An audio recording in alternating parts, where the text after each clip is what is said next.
నిజామాబాద్ జిల్లా రూరల్ నియోజకవర్గం డిచ్పల్లిలో కాంగ్రెస్ పార్టీ అధ్యక్షులు అమృతాపూర్ గంగాధర్ ఆధ్వర్యంలో సీఎం రేవంత్ రెడ్డికి పీసీసీ చీఫ్ అధ్యక్షులు Mahesh Kumar Goud, rural MLA doctor Bhupathi రెడ్డికి పాలాభిషేకం చేసిన కార్యకర్తలు. డిచ్పల్లిలో కాంగ్రెస్ కార్యకర్తలు ఆనందం వ్యక్తం చేస్తూ యూనివర్సిటీలో ఇంజనీరింగ్ కళాశాల మంజూరీ కోసం ఏర్పాటుకు కృషి చేసిన రూరల్ శాసనసభ్యులు డాక్టర్ భూపతి రెడ్డికి డిచ్పల్లి మండల కాంగ్రెస్ అధ్యక్షులు అమృతాపూర్ గంగాధర్ విలేకరుల సమావేశం నిర్వహించి ప్రత్యేక ధన్యవాదాలు తెలిపారు. ఈ సందర్భంగా అమృతాపూర్ గంగాధర్ మాట్లాడుతూ అప్పటి ముఖ్యమంత్రి doctor YS Rajasekhara Reddy Congress party హయాంలో డిచ్పల్లిలో తెలంగాణ విశ్వవిద్యాలయం 2008లో నిర్మించారని, ఇప్పుడు కాంగ్రెస్ పార్టీ హయాంలోనే ఇంజనీరింగ్ కళాశాల వచ్చిందని గుర్తు చేశారు. కాంగ్రెస్ పార్టీతోనే అభివృద్ధి సాధ్యమన్నారు. తెలంగాణ విశ్వవిద్యాలయంలో ఇంజనీరింగ్ కళాశాల ఏర్పాటు కృషికి రూరల్ శాసనసభ్యులు డాక్టర్ భూపతి రెడ్డి అనేక సార్లు సీఎం రేవంత్ రెడ్డికి పీసీసీ అధ్యక్షులు మహేష్ కుమార్ గౌడ్ దృష్టికి తీసుకుపోగా మంజూరీ లభించిందని అన్నారు. రూరల్ శాసనసభ్యులు డాక్టర్ భూపతి రెడ్డికి ఈ సందర్భంగా ప్రత్యేక ధన్యవాదాలు తెలుపుతూ డిచ్పల్లి మండల కాంగ్రెస్ కార్యకర్తలు పాలాభిషేకం నిర్వహించామని తెలిపారు. రాబోయే స్థానిక గ్రామీణ ఎన్నికలు జరగనున్న నేపథ్యంలో కాంగ్రెస్ పార్టీ అభివృద్ధి పనులు ప్రజలు వివరించి కార్యకర్తలు కృషి చేసి ఎంపీటీసీ, జెడ్పీటీసీ, ఎంపీపీ, సర్పంచ్లను కాంగ్రెస్ పార్టీ అభ్యర్థులను గెలిపించాలని కోరారు. గతంలో పనిచేసిన టీఆర్ఎస్ పార్టీ 10 సంవత్సరాలుగా ఒక రేషన్ కార్డు ఇవ్వలేదని, బీజేపీ పార్టీ మతతత్వ పార్టీ అని, కాంగ్రెస్ పార్టీ లౌకికవాద పార్టీ అని, అన్ని కులాలు, అన్ని వర్గాలు, అన్ని జాతులు, మతాలు వారిని కలుపుకుపోతామని, ఇచ్చిన 6 గ్యారెంటీల అమలును ఉచిత రేషన్ బియ్యం, ఉచిత విద్యుత్, మహిళలకు ఉచితంగా బస్ ఫ్రీ, పెన్షన్లు, రైతులకు రుణమాఫీ, 5 లక్షల నుండి 10 లక్షల వరకు ఆరోగ్యశ్రీ బీమా అందజేస్తున్నామన్నారు. ఈ కార్యక్రమంలో కాంగ్రెస్ పార్టీ నాయకులు శాంసన్, ధర్మగౌడ్, గొట్టిపాటి వాసు, గుడి నరేందర్ రెడ్డి, సాయిరెడ్డి, మోహన్ రెడ్డి, నీరెడ్డి దేవరాజు, కొర్రి రామకృష్ణ, భాస్కర్, డాక్టర్ లింబాద్రి, మంద ఎగుండ, ఎడ్ల ఆనంద్, లక్ష్మీ, గంగాధర్ గౌడ్, బూస సుదర్శన్, డాక్టర్ ఏజీ దాస్ కార్యకర్తలు పాల్గొన్నారు.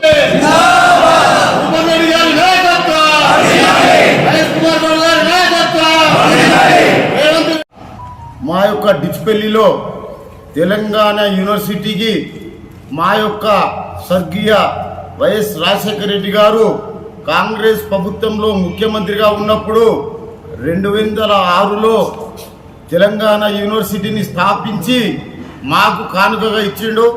అప్పటి నుండి కాంగ్రెస్ ప్రభుత్వంలోనే తెలంగాణ యూనివర్సిటీ వచ్చిందంటే, ఇప్పుడు తెలంగాణ రాష్ట్రంలో కాంగ్రెస్ ప్రభుత్వంలో పనిచేస్తున్న మా యొక్క ముఖ్యమంత్రి గౌరవనీయులు పెద్దలు రేవంత్ రెడ్డి గారి నాయకత్వంలో మా యొక్క శాసనసభ్యులైన రేకులపల్లి భూపతి రెడ్డి గారు ఆధ్వర్యంలో తెలంగాణ యూనివర్సిటీలో మేము ఎన్నో రోజులు ఎదురు చూస్తూ కలలు కంటున్న మా యొక్క యూనివర్సిటీలో ఈ యొక్క ఇంజనీర్ కళాశాలని మా ముఖ్యమంత్రి రేవంత్ రెడ్డి గారు మా యొక్క పట్టు వదలకుండా కృషి చేసిన మా యొక్క భూపతి రెడ్డి గారి ఆశీస్సులతో ఈ యొక్క తెలంగాణ యూనివర్సిటీలో ఇంజనీరింగ్ కళాశాలని ఈ 2025-26 నుండే తరగతులు ప్రారంభించడానికి వారు చేసిన కృషి, వారు ఇచ్చిన ఆర్డర్కు మేము వారికి ప్రత్యేకంగా కృతజ్ఞత తెలియజేస్తున్నాం.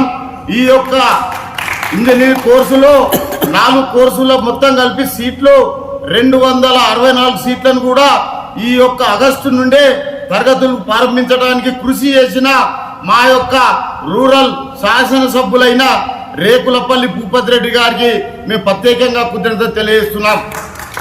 ఈ యొక్క అభివృద్ధి కార్యక్రమంలో మా యొక్క రాష్ట్రంలో కాంగ్రెస్ ప్రభుత్వం చేపడుతున్న అభివృద్ధి కార్యక్రమాలు మేము చెప్పకుండానే చేస్తున్నామంటే అది ఓన్లీ ఈ యొక్క నియోజకవర్గంలో ఉన్న మా యొక్క మండలంలో ఉన్న ప్రతి ఒక్క గ్రామాన్ని సందర్శించి మొత్తం అభివృద్ధి కార్యక్రమాలకు భూమి పూజ చేసిన ఘనత కూడా మా పెద్దలు శాసనసభ్యులు భూపతి రెడ్డి గారికి దక్కుతుంది. మా యొక్క ముఖ్యమంత్రిగా ప్రమాణ స్వీకారం చేసిన రేవంత్ రెడ్డి గారు అదే రోజు ఆరోగ్యశ్రీని 5 లక్షలు ఉన్నదాన్ని 10 లక్షలే చేసిన ఘనత కూడా కాంగ్రెస్ ప్రభుత్వందే. ఈరోజు 200 యూనిట్లను కూడా కరెంటుని రాబోయే కాలంలో కూడా మా యొక్క డిచ్పల్లి మండల్లో ఎంపీటీసీలు కానీ, సర్పంచులు కానీ, జెడ్పీటీసీలను కానీ మా యొక్క మండల్లో ఉన్న ప్రజలు మమ్మల్ని అభివృద్ధి కార్యక్రమాలను చూసి మాకు ఓటేయాలని కూడా నేను ఈ యొక్క పత్రికా విలేకరుల సమక్షంలో మీకు అందరికి తెలియజేస్తున్నాను. ఎందుకంటే మీకు ఇంద్రమ్మ ఇల్లు కావాలంటే, రేపు పెన్షన్లు కావాలంటే, మరి మేము మొన్న కూడా ఇప్పుడు జరుగుతున్నది రేషన్ కార్డుల పంపిణీ, ఈ యొక్క షాదీ ముబారక్ కానీ సిఎంఆర్ ఫండ్స్ కానీ ఎవరైనా ఎమర్జెన్సీ ఉంటే సీఎం దగ్గరికి వెళ్ళి ఫండ్స్ కూడా తెప్పించి ఇలా ప్రతి ఒక్క పేదవారికి ఆరోగ్యం గురించి ఏమైనా అయితే పట్టించుకుంటుండంటే మా యొక్క శాసనసభ్యులు పెద్దలు రేకులపల్లి భూపతిరెడ్డి గారే. మాకు ఈ రోజు దేవుళ్లాగా ఎన్నో రోజుల నుంచి ఎదురు చూస్తే మా యొక్క రూరల్కి ఇలా ఒక దేవుడిలాగా భూపతిరెడ్డి గారు శాసనసభ్యుడు అయినందుకు మాకు ప్రతి గ్రామంలో ఇలా హర్షిస్తున్నారు. కాబట్టి రాబోయే కాలంలో మీ అందరికీ ఈ యొక్క మండల ప్రజలకు నేను విలేకరుల సమక్షంలో మీకు సూచన చేస్తున్నాను. మీరందరూ సర్పంచ్లకు ఎంపీటీసీలని ఈ యొక్క జెడ్పీటీసీని మీరు కాంగ్రెస్ ఓటేస్తేనే మనకు అభివృద్ధి జరుగుతుంది. ఈ యొక్క బీజేపీ మద్దతు పార్టీ వాళ్ళు ఓన్లీ రాముడి గురించి చెప్పుకుంటారు. మేము పొద్దుగల లేవగానే రాముడి పూజ చేయించకుంటే రావణుడి పూజ చేస్తామా? మేము కూడా రాముడిని పూజ చేస్తాం, మేము కూడా శివుని పూజ చేస్తాం, మేము కూడా మందిర్లకే పోతాం. ఇది లౌకిక రాజ్యం కాబట్టి అన్ని మతాలను మేము సమానంగా చూస్తాం. కాబట్టి కాంగ్రెస్ ప్రభుత్వం అంటేనే లౌకిక రాజ్యానికి కట్టుబడి ఉంటుంది. రాజ్యాంగంలో రాసిన మన అంబేద్కర్ కానీ మన దేశం కోసం పోరాడిన గాంధీ యొక్క కళలను కనిపించడానికే ఇవాళ కాంగ్రెస్ ప్రభుత్వం పనిచేస్తుంది. వీళ్ళ తిరిగా మేము మతం పేరు చెప్పి వీళ్ళ తిరిగా దొంగతనాలతోని రాష్ట్రాన్ని ఏలిన ఈ యొక్క రాష్ట్రీయ టిఆర్ఎస్ ప్రభుత్వము మొత్తం కమిషన్లతోనే రాష్ట్ర ప్రభుత్వాన్ని 10 ఏళ్ళేలి 7 లక్షల కోట్ల రూపాయలు ఇలా రాష్ట్ర ఖనిజానికి అప్పు చేసిన ఘనత కూడా కేసీఆర్కే దక్కుతుంది. ఇలా కాళేశ్వరం చూసుకో, ఏదైనా చూసుకో, ఎక్కడ చూసిన అవినీతి. ఏమనంటే కేటీఆర్ అంటాడు, సంబోధించే మాటలు ఆయనకు రావు. ఆయన పెరిగిన సంస్కృతి, ఆయన నడిచిన నడవడి, అలా తండ్రి నేర్పిన గుణపాఠాలు ఇవేనా? ఒక ముఖ్యమంత్రిని పట్టుకొని వాడు వీడు అడు లుచ్చా వీడు ఈడు అని అంటాడు. అది పద్ధతి కాదు. చదువుకున్నావు, అమెరికాలో చదువుకున్నావా లేక అంట్లు తోమినవా? నువ్వు నేర్చుకునే పద్ధతి ఒక ప్రభుత్వానికి, ఒక తెలంగాణ రాష్ట్రానికి ఒక గౌరవమైన పోస్టులు ఉన్నాడు. ఆయనని సంబోధించి ముఖ్యమంత్రి గారు అనండి, లేదా రేవంత్ రెడ్డి గారు అనండి, వాడు వీడు అని సంబోధిస్తే కేటీఆర్ నిన్ను ఎక్కడ కూడా మా యొక్క నిజామాబాద్ ప్రాంతంలో తిరిగితే నేను రోడ్డు పొంట తిరగకుండా కూడా కట్టుబంది చేస్తాం. మా యొక్క కాంగ్రెస్ విమర్శిస్తే మీకు తగిన కూడా పాఠం చెప్తాం. ఇప్పుడు రాబోయే కాలంలో టిఆర్ఎస్ ఒక సీటు కూడా గెలది, బీజేపీ కూడా ఒక సీటు గెలది.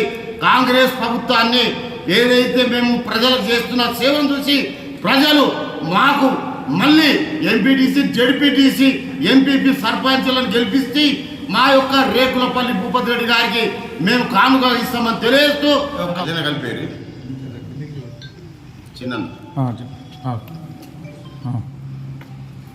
మాకు మా యొక్క మండల్లో అగ్రికల్చర్ కాలేజీ శాంక్షన్ చేయడానికి మా యొక్క శాసనసభ్యులైన రేకులపల్లి భూపతిరెడ్డి గారు మరియు పెద్దలు పిసిసి అధ్యక్షులైన గౌరవనీయులు మహేష్ కుమార్ గౌడ్ గారు, సుదర్శన్ రెడ్డి గారు, శబిరెల్లి గారు ముఖ్యమంత్రి రేవంత్ రెడ్డి గారికి విన్నవించి మా మీద ఇక్కడ ఎందుకంటే ఇక్కడ పంటలు పసుపు పండిస్తారు, మక్కలు పండిస్తారు, కూరగాయలు పండిస్తారు, ఎన్నో కార్యక్రమాలు ఇక్కడ డిస్పెల్లి మండలంలో జరుగుతుంది.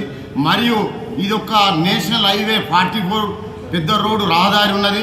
కాబట్టి మా యొక్క రైల్వే ఇక్కడ ఈ స్టేషన్ ఉన్నది, రైల్వే మార్గం ఉన్నది. కాబట్టి మా యొక్క మండల్లో అగ్రికల్చర్ కాలేజీని ఏర్పాటు చేయడానికి మా యొక్క శాసనసభ్యులైన భూపతిరెడ్డి గారికి రేవంత్ రెడ్డి గారు ముఖ్యమంత్రి గారు సహకరించి అగ్రికల్చర్ కాలేజీని, యూనివర్సిటీని మంజూరు చేయాలని మేము మా మండల తరఫున మా కాంగ్రెస్ కార్యకర్తల అభిప్రాయం మేరకు మేము విన్నవించుకుంటున్నాం. జై కాంగ్రెస్.